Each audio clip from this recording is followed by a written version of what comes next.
You're listening to an Airwave Media Podcast. Useless information. Hi, I'm Steve Silverman, and you're listening to a classic episode of the Useless Information Podcast.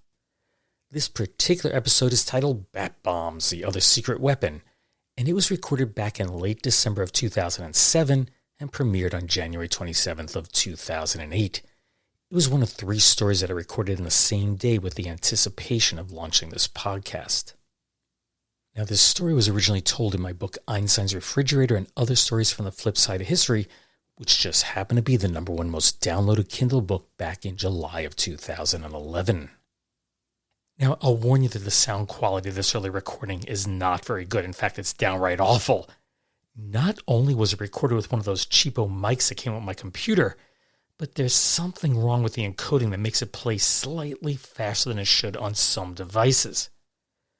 For those reasons, I always tell new listeners to start with the most recent episodes and work backwards from there. But if you've made it this far, this story is totally true, and I have to tell you it's one of my favorites of all time. So sit back and enjoy. Welcome to the Useless Information Podcast, my collection of fascinating true stories from the flip side of history. My name is Steve Silverman, and today's story happens to be one of my favorites. It's called Bat Bombs. But before I tell you that story, let's start with a question of the day. And my question for you is quite simple. You may recall from high school mathematics that there are 360 degrees in a circle. And my question to you is, why 360? Why not 72 or 97 or 5,372 parts? Why did it divide a circle into 360 parts? And I'm going to leave you in suspense for a while. I will tell you at the end of this podcast what the answer is. I'll let you ponder it over for a little while. And now for our story on bat bombs.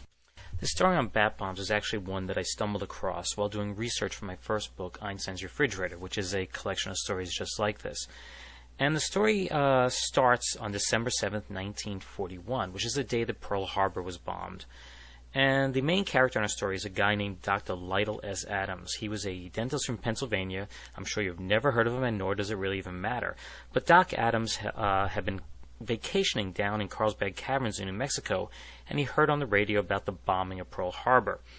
And somehow, in his mind, I don't know how, but he made the connection between the bats that he had seen in that cave with the bombs that had been dropped on Pearl Harbor. And he came up with the perfect weapon. He knew it was one that couldn't miss. He had heard while he was in the caves at Carlsbad that if you cooled bats down, they would actually go into hibernation. I'm talking about living bats. They would actually hibernate. And his idea was to get millions of these bats, millions and millions of them, and actually cool them down so they go into hibernation. Then what you would do is take them in planes and drop them over a targeted city in Japan with little incendiary bombs attached to them.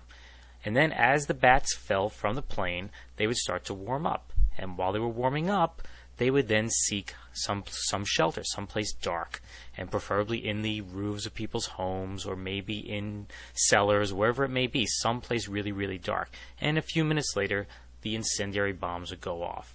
And you got the idea here. You know exactly what's going to happen. He was thinking if you drop millions of bats and start millions of fires, there's no way that any fire department in the world could ever could never deal with it. There's no way they could ever put this fire out. And this is a crazy idea which you'd expect it would go nowhere.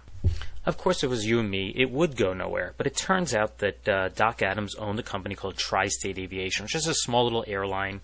But eventually it became a big one called U.S. Air. Maybe you've heard of it. And he just happened from time to time to give a ride to Eleanor Roosevelt, the president's wife. So, of course, Doc Adams took advantage of the situation and told Eleanor Roosevelt about this idea he had to drop bats over Japan. She then mentioned it to FDR. FDR then passed it along to the military, and believe it or not, the government spent money and time developing the bat bomb program. They spent millions of dollars on this project. Now, if you had this great idea that you knew was going to bring the enemy to its knees, you'd want to do it in secret, wouldn't you? Well, that's exactly what the government did. They looked for a place that they could develop this bomb and test it where no one else would be around, something, far away from civilization where no one knows going on. So they chose a new Air Force base that they were building called Carlsbad Air Force Base. And this base was still in construction, but there were already numerous buildings up, and there was no one around, which was perfect for them. So they decided to test the bats with some little bombs on them and see what would happen. Now, the lead chemist on the project, who happened to have invented napalm, he was doing a photo op on the ground, and he kind of didn't take into account that the desert heat might warm the bats up a little bit too quickly.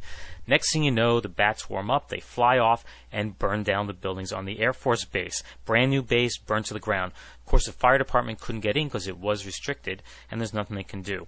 I should also mention that the bomb casing that they developed for this project was actually made by the Crosby Company, which was owned by Bing and his brother Larry. Not long after the successful testing of the bat bomb idea had taken place, Doc Adams got wind that the government was actually abandoning the project. They were working on a new secret project that he didn't quite get, something to do with dinky little things called atoms. It just really made no sense to him when he had a sure thing like the bat bombs going. Well, of course, we all know where this led to. It led to the atomic bomb program, which eventually led to the bombing of Nagasaki and Hiroshima and the end of World War II. Now, I'm sure there are people today who would have preferred that the government actually continued work on the bat bomb project and seen where that would have taken us. Maybe the war would have ended differently. Useless? Useful? Well, I'll leave that for you to decide. And now the answer to our question of the day, which was quite simple. Why are there 360 degrees in a circle? Well, there are actually two reasons, and no one's exactly sure which one came first. The first one has to do with ancient astronomy. Ancient astronomers noticed very quickly that if you follow the path of the stars, including the sun, through the sky, they'd eventually return to their original position 1 year later, which just happened to be about 360 days. Today, of course, we know it's 365 and a quarter if we add that leap year in there, but it's about 360 degrees. But others like to believe that it has to do with early math. In fact, the ancient Babylonians didn't use a base 10 system like we use today. They actually used a base 60 system. And if you think about it, there's 60 seconds in a minute, 60 minutes in an hour, and of course 360 degrees in a circle. The beauty of 360 is that it has 24 divisors. In fact, from 1 to 10, it has every number except 7. You can divide 360 by 1, 2, 3, 4, 5, 6, 8, 9, 10, 12, 15, 18, 20, 24, 30, 36, 40, 45, 60, 72, 90, 120, 180, and of course 360. You can divide 360 by all those numbers and not have any remainder left over. That means you do not end up with a fraction. So if you ask someone for a half of something or a third of something or a quarter of something, they can do it very easily without any dealing in fractions. In fact, the only number between 1 and 10, as I mentioned, that does not go in evenly to 360 is the number 7. I hope that you enjoyed today's podcast. If you'd like to read more true stories just like it, please be sure to get a copy of one of my books. They're available in bookstores, online, and of course at libraries nationwide. The first book is called Einstein's Refrigerator and Other True Stories from the Flip Side of History, which you can also, if you search hard enough, find them in Chinese, Korean, and in Greek. The second book is called Lindbergh's Artificial Heart, which is more fascinating true stories from Einstein's Refrigerator. Both books are written by me, Steve Silverman, and I'd like to thank you very much for spending your time with me. If you would like to contact me for any reason, either to complain or offer suggestions or maybe some ideas for news stories, simply drop me an email. And my email address is useless@steve.silverman.name. Again, it's useless@steve.silverman.name. Take care.